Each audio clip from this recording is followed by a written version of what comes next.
के सामने कत्ल।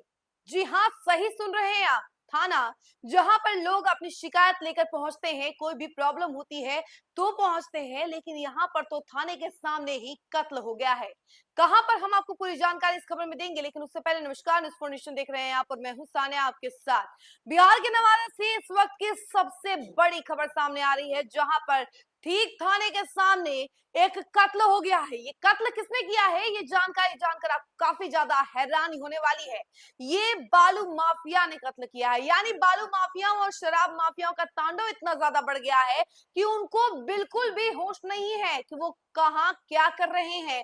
पुलिस थाने के सामने कत्ल करना, आप समझ रहे हैं कि एक तरीके से कानून को चुनौती देना है और पुलिस वालों को चुनौती देना है। पुलिस वालों के सामने, पुलिस वालों के नाक के नीचे इतना बड़ा मर्डर कर दिया है इस बालू माफिया ने कि अब क्या कहा जाए। पूरे नवादों में हड़कंप मचा हुआ है, लोग दहशत में हैं और ये सोच रहे हैं कि शराब माफियाओं और बालू माफियाओं का तांडव आखिर कब खत्म होगा और पुलिस आखिर इसको लेकर कोई कार्रवाई क्यों नहीं कर रही। यहाँ पे क्राइम बहुत ज्यादा हो रहा है और एक तरीके से ये सम्राट चौधरी पर भी कई सारे सवाल खड़े करता है, क्योंकि सम्राट चौधरी बिहार के मुख्यमंत्री होने के साथ साथ गृह मंत्री भी हैं और इनके ऊपर भी अब सवाल इसलिए खड़े हो रहे हैं क्योंकि एक के बाद एक एक्शन तो देते जाते हैं, एक के बाद एक एक्शन लेते हुए नजर तो आते हैं और आदेश देते हुए नजर आते हैं। कहते हैं कि अब अपराधियों के फोटो पर माला चढ़ाने से पहले बिल्कुल नहीं सोचना है, अब इनके फोटो पर माला चढ़ेगा, इनके आपराधिक मामले निकलेंगे और उसके बाद इनके ऊपर कार्रवाई की जाएगी, शिकंजा कसा जाएगा। इतने बड़े बड़े आदेश देते हैं, मीटिंग पर मीटिंग बुलाते हैं, लेकिन इसका कुछ असर नजर नहीं आता है।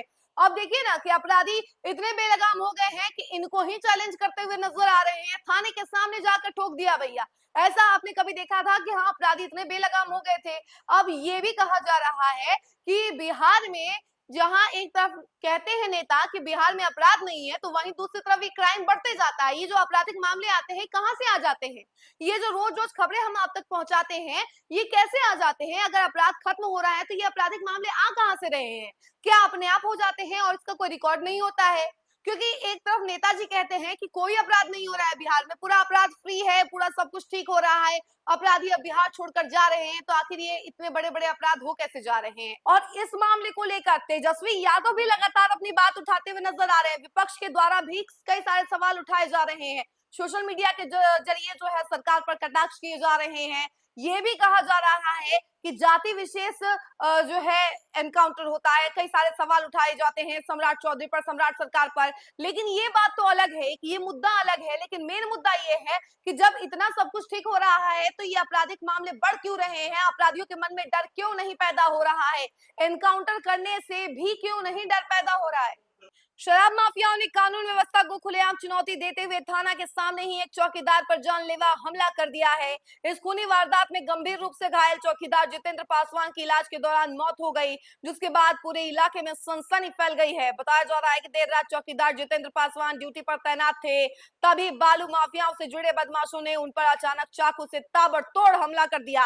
हैरत की बात यह रही कि वारदात थाना के सामने हुई है, लेकिन अपराधियों के हौसले इतने बुलंद थे कि उन्होंने पुलिस व्यवस्था को धत्ता बताते हुए खूनी खेल को अंजाम दे डाला। हमले के बाद चौकीदार लहूलुहान होकर जमीन पर गिर पड़े, जिसके बाद आनन फानन में उन्हें इलाज के लिए पावापुरी मेडिकल अस्पताल भेजा गया।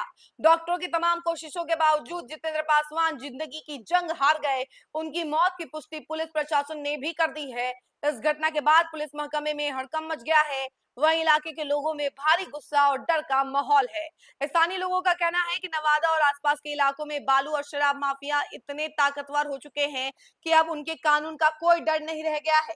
आए दिन पुलिस और प्रशासन पर हमले की घटनाएं सामने आ रही हैं, लेकिन इसके बावजूद माफियाओं का नेटवर्क लगातार फैलता जा रहा है। अब सबसे बड़ा सवाल यही उठ रहा है कि जब थाना के सामने पुलिसकर्मी सुरक्षित नहीं है, तो आम जनता की सुरक्षा का क्या होगा?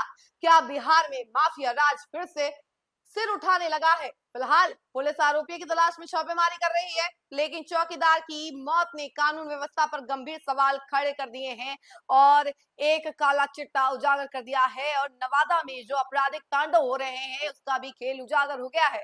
अब आगे क्या कार्रवाई होती है हम आपको जरूर बताएंगे, लेकिन फिलहाल इस खबर में इतना ही है। ऐसी तमाम अपडेट के लिए जुड़े रहे हमसे और देखते रहे न्यूज़ फॉर नेशन। धन्यवाद।